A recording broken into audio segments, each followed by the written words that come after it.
Hello and welcome to the course Social Behavior and the Brain, an introduction to social neuroscience. I am Dr. Ark Verma, an associate professor at the Department of Cognitive Science, IIT Kanpur.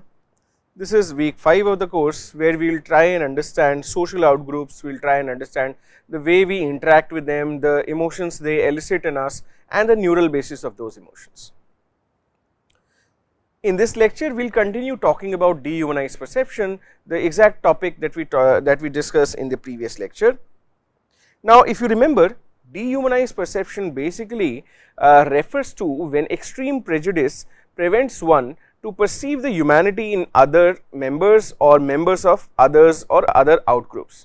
What does this mean? It basically means that we fail to consider these other individuals or these targets of extreme prejudice as live living people.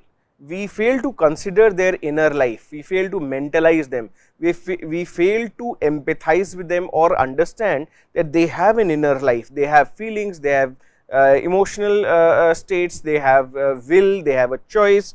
The entire inner life that we ascribe to even sometimes objects, even sometimes to our bikes and our cars, in order to get endeared with them, in order to treat them fairly and nicely and compassionately.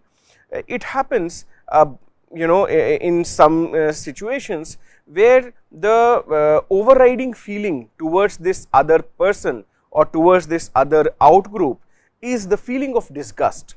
And what this feeling of disgust comes from, where this feeling of disgust comes from, is from a place of extreme prejudice.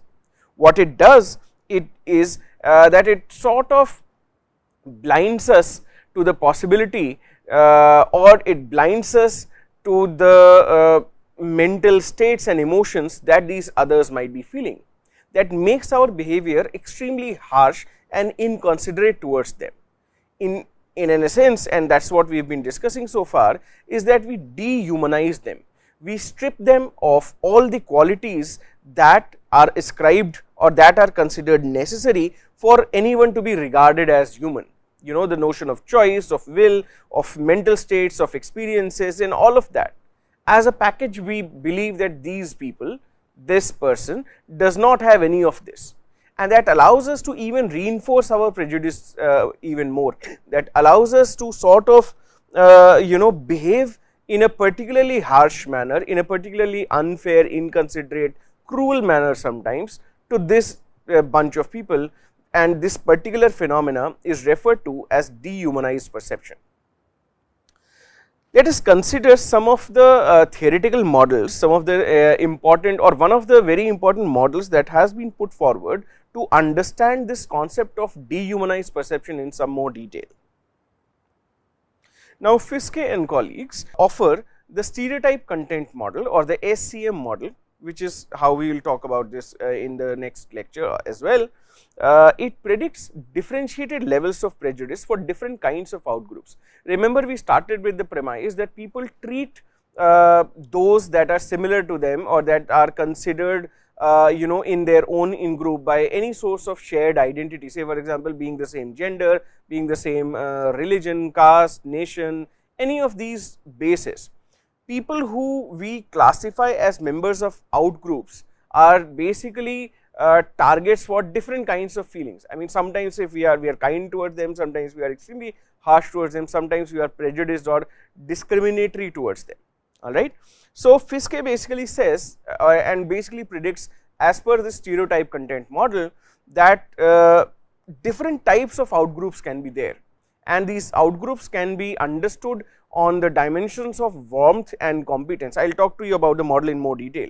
Now, as per this different dimensions of warmth and competence, we can basically classify these different kinds of outgroups we interact with, and based on where these outgroups lie on this continuum, we basically decide or we basically choose the way we are going to interact with them or the way our attitude will be towards these groups.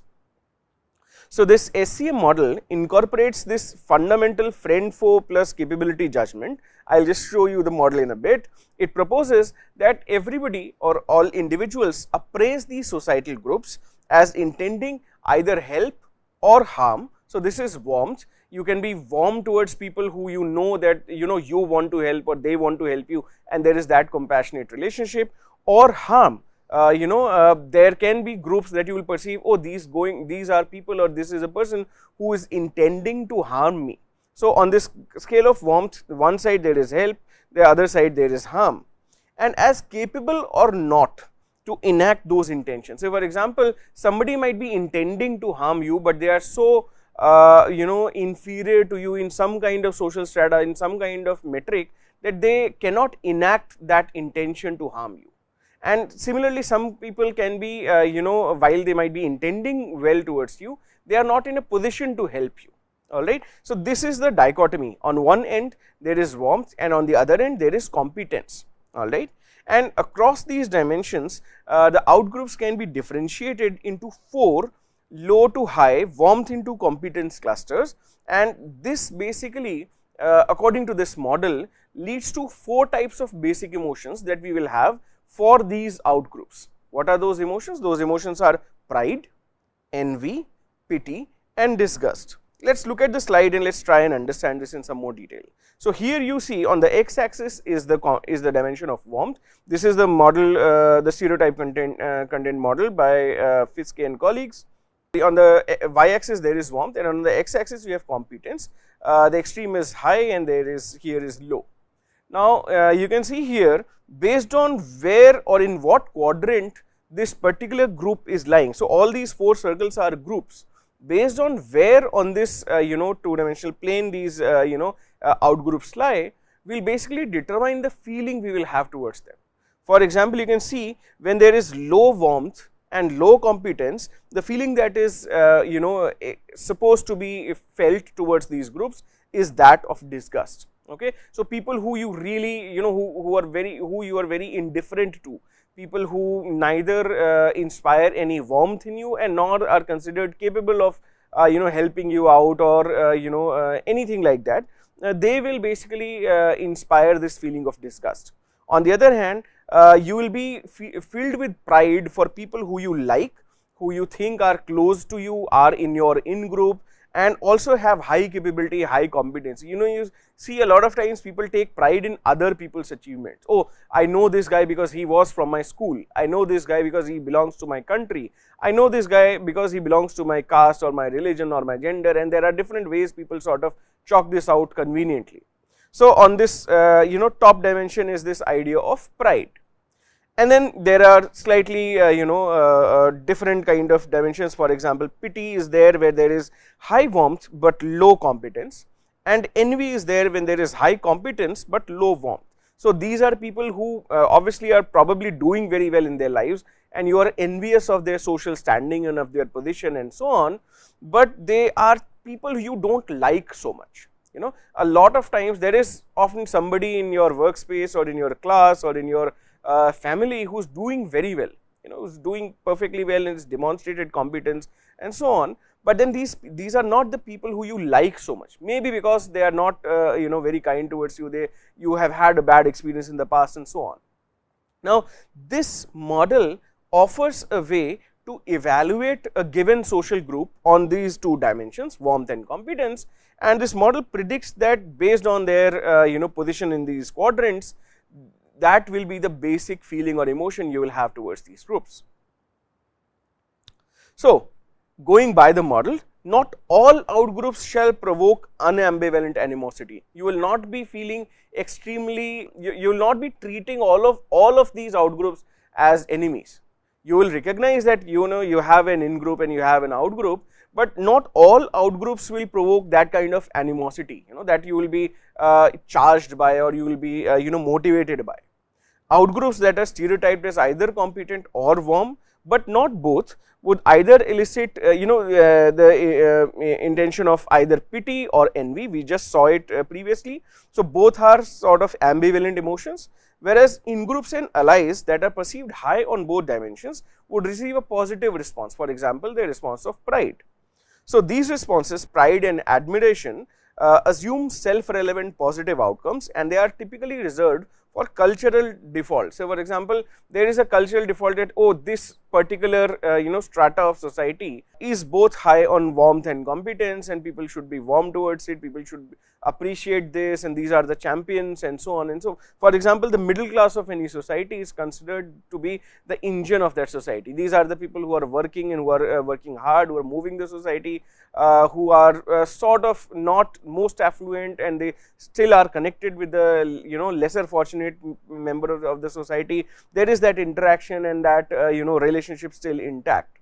So, based on where these groups lie, where you assume or evaluate a particular group to be, is where you will sort of set your a stance of how am I going to treat or feel towards this group.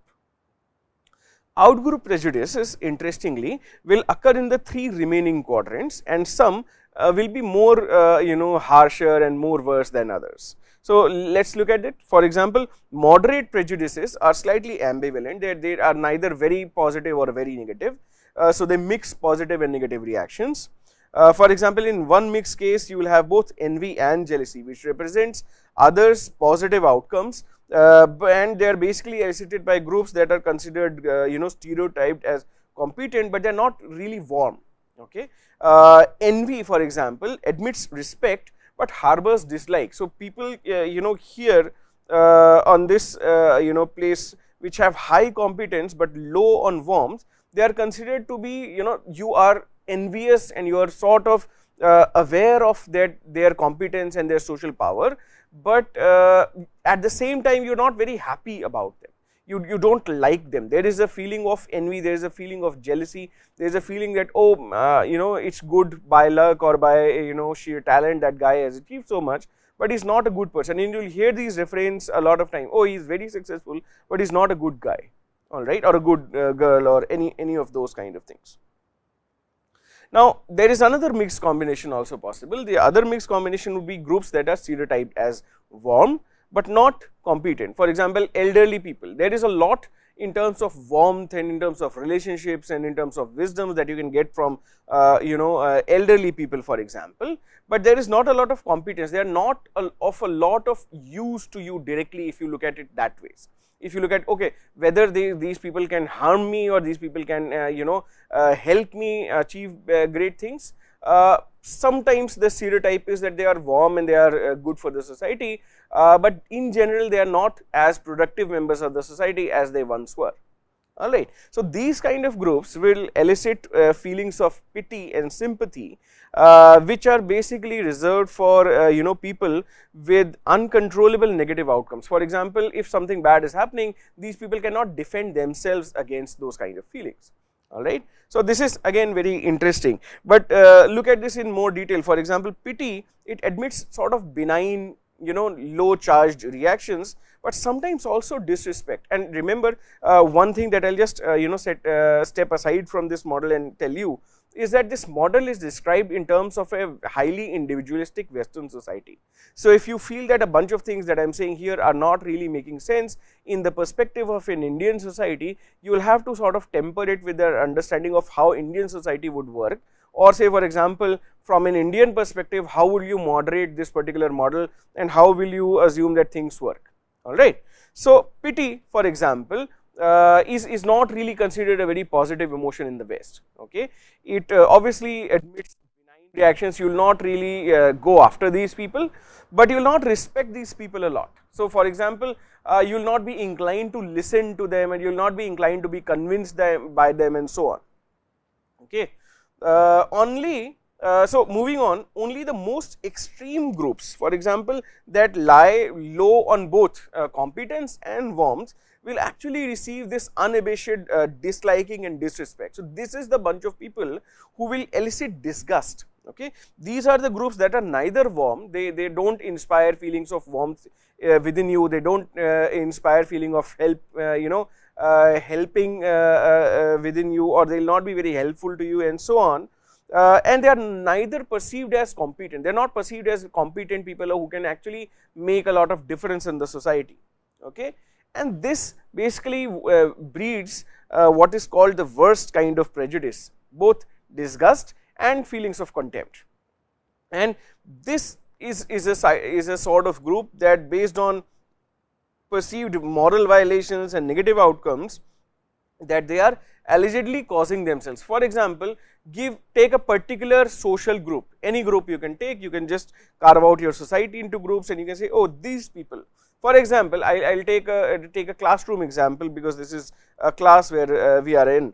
There are students who are not very good at studies, but they are also not paying a lot of attention. They are not really competent. They are not very competent. They are not working hard, so they don't inspire any kind of warmth in you as well. And when these students fail, you will see that reaction from not only the teachers but also the classmates is of indifference, is of sort of it's not even pity. It's not that the student is just not very competent but was working very hard. It is that you are not competent, B, you are also not working hard. And this kind of thing gets a double negative sort of a reaction, and the understanding is that these negative outcomes that they are having, for example failing in the class or lagging behind, is because of their own doing. Now, if you take that line of reasoning, what very easily happens is that you will not be inclined to be kind towards these people. You will basically feel that, oh, these people deserved what they got, and then you can take this out from the classroom and you can take it to any kind of groups. You can take it to racial groups, for example the blacks versus whites in the West. You can basically say, oh, the blacks deserved what they got in terms of slavery or discrimination, etc., etc., or the Jews deserved what they got, or for example any social group you can take in your own society as well. And you will understand by this line of reasoning is that these kind of groups we will be least concerned about. These are the kinds of group we sort of put blinders and get them out of our sight, because we don't want to engage with them in any which way, and that sort of is the first few steps of dehumanizing these groups, basically ignoring the possibility that they have an inner life, they also have feelings and emotions, and they also have choices and will and whatnot. All right.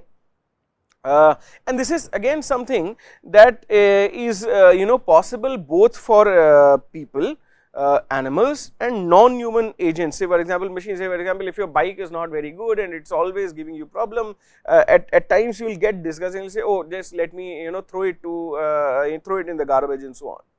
And this basically this model, it becomes a unique model in that sense, as it forms the basis of very basic emotions, not really just social emotion but a very basic emotion. It tells you that why would you have a particular kind of feeling towards member of a particular group or towards a particular individual, because they lie in a particular position on this warmth by competence two-dimensional plane. Now, there is a very interesting model, there is a interesting map that was put forward by Cuddy and colleagues in 2007, and the map is known as the behavior from intergroup affect and stereotypes, and this map basically predicts behavioral orientations to groups that are based on their perceived warmth and competence. So, this bias map basically tells, oh, these are the groups, this is where they lie on this continuum of competence and warmth, and this is what we should be feeling towards it, or what we will typically feel towards them. Okay. For example, within this map, groups that appear high on both these SCM dimensions receive both active and passive facilitation. The mixed quadrants receive both positive and negative behavior. Passive facilitation and active harm go to those who elicit envy, whereas active facilitation and passive harm goes to those who elicit pity. So, you can basically consult this map, the bias map, and you can basically see how does this bias map predict our reactions, our first stances towards the groups based on where they fall on this competence warmth by competence metric. Now, groups that are perceived both low in warmth and competence are the groups who elicit disgust.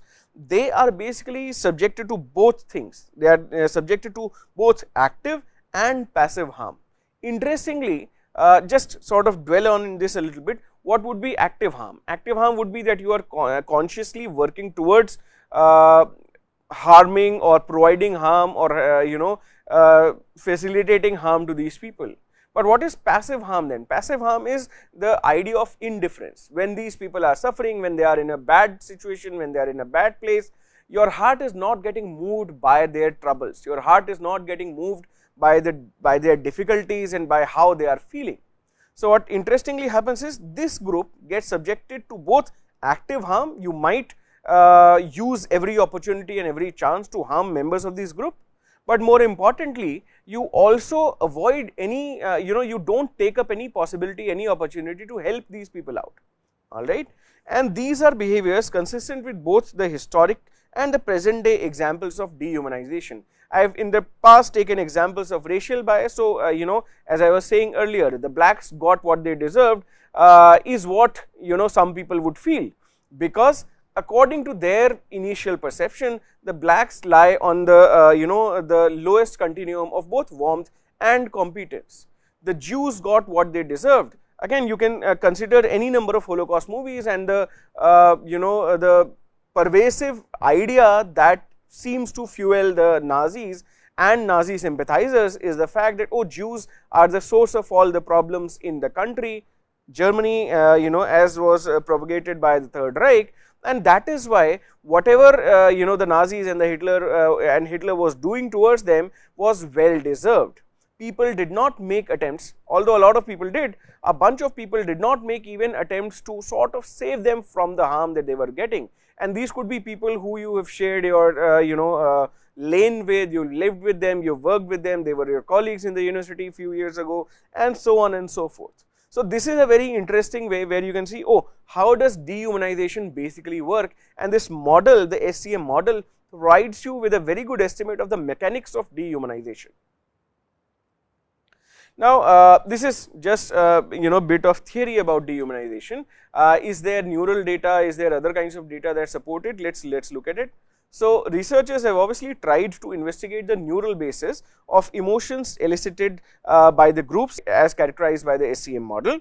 For instance, targets from all of these SCM social groups were found to elicit activity, and which was reliably implicated in mentalizing and social cognition also, which is the region called the medial prefrontal cortex. We have talked about the medial prefrontal cortex and its role in mentalizing, its role in social cognition, its role in empathy, and so on. So, medial prefrontal cortex is the critical region that is activated by people on all of these social groups, alright.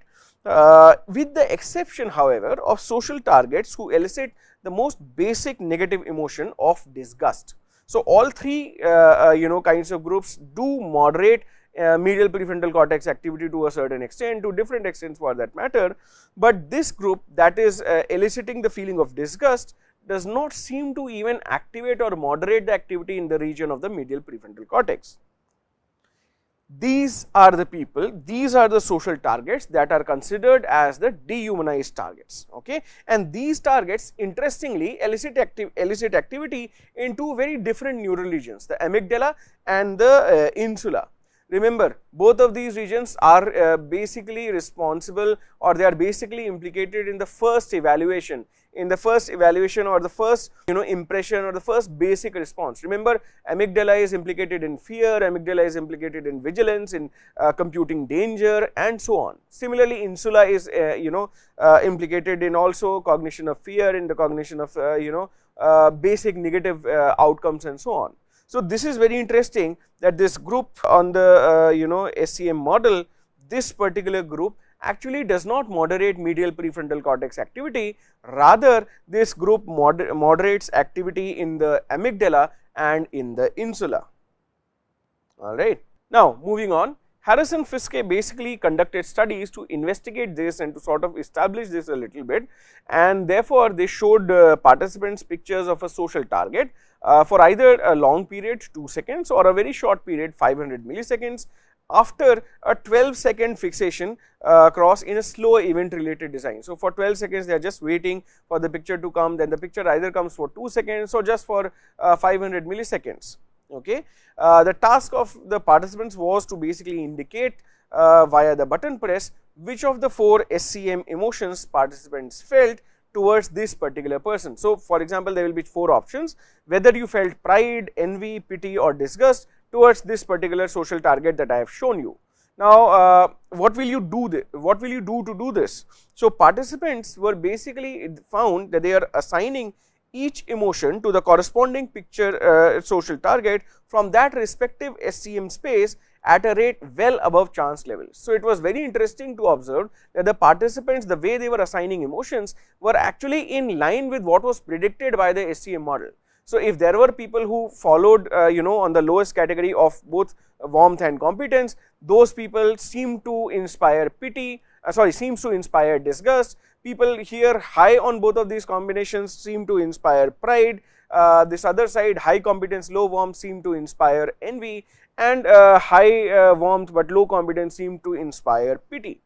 Alright. So, this is basically what they found, and it is very interesting that the neural data seems to have corroborated the predictions of the stereotype content model, which was put forward by this the Fiske and colleagues. Indeed, neural activity for each of these social targets categorized by emotion was then compared to the neural activity during the fixation baseline and to each other in 3:1 contrast. So, they are basically comparing these three groups versus this particular group, and what was found was that only the social targets that elicited disgust failed to generate any activity in the medial prefrontal cortex above the fixation baseline. So, other than what activity was could be observed with respect to the fixation cross was the overall activity that was being observed by people of this group as well. So, it is basically not moving you, it is basically not engaging the cognitive system or the neural system in your brain that is engaged or that is called upon to mentalize, to empathize, to understand what this other people might be feeling, what these other people might how their inner lives etc. would be. Okay. So, this is a very solid I would say demonstration neural basis of what we were calling dehumanized perception. So, it suggests that participants are actually not really thinking about the minds of these dehumanized targets, they are just putting them in a place where they do not want to even care about them. Alright. Interestingly, the two studies we were talking about also found a small but contiguous overlap of the medial prefrontal cortex voxels in response to other social targets that did activate the area, this MPFC, above the baseline. And why is this particular overlap interesting? Because it seems to indicate that the effect size for the activity related to dehumanized targets was significantly smaller than the activity that was being shown by the other three social groups. So, it is it basically again sort of supports the fact that people are not responding to these dehumanized targets, they are not getting moved at all towards these dehumanized targets. So, this kind of evidence suggests that dehumanized targets are indeed processed at a rather different end of the humanized dehumanized continuum as compared to all other social targets in contention. Okay. Now, moving on, finally, to elicit this medial prefrontal cortex activity to dehumanize targets, the authors actually went ahead and they asked these participants to engage in a mentalizing process about these targets. So far everything was implicit, they were not being motivated to really start thinking about these targets. So, the author said, okay, let us try and actively do this. So, what did they do? They said, okay, now think about these targets, think about for example, what their vegetable preference would be, what kind of vegetables they would like or dislike, or for example, whether they are old age or over middle age or under middle age kind of people. So, at least think a little bit about them. And when these participants were asked to infer either for example, the vegetable preference or age category of these participants, then it showed that there was greater medial prefrontal cortex activity when the same dehumanized targets were being judged. So, it is when they are actively being asked to do so, yes, there is some medial prefrontal cortex activity. The other social targets from the SCM place, all SCM space, all anyways were eliciting MPFC activity anyways, regardless of either vegetable preference task is there or age preference task is there. Okay. So, interestingly, you can take away from here is the fact that yes, when people are actively asked to think about these dehumanized targets, then they will be these then they will be MPFC activity, the medial prefrontal cortex will be engaged, and that those decisions can be consciously taken, not if you leave it on people, not if you make it if you don't make it necessary for them to engage with these. Given a choice, and as these people inspire a lot of disgust and extreme prejudice, people are not caring about them, they do not consider the humanity in them at all. So, overall what this evidence suggests is that the functional significance of medial prefrontal cortex is very much there, and the degree of activity that you can see in the medial prefrontal cortex may be well correlated to the degree of perceived humanity in the social targets that we are coming across. So, I will stop here. I will continue this discussion a little bit more in the next lecture as well. Thank you.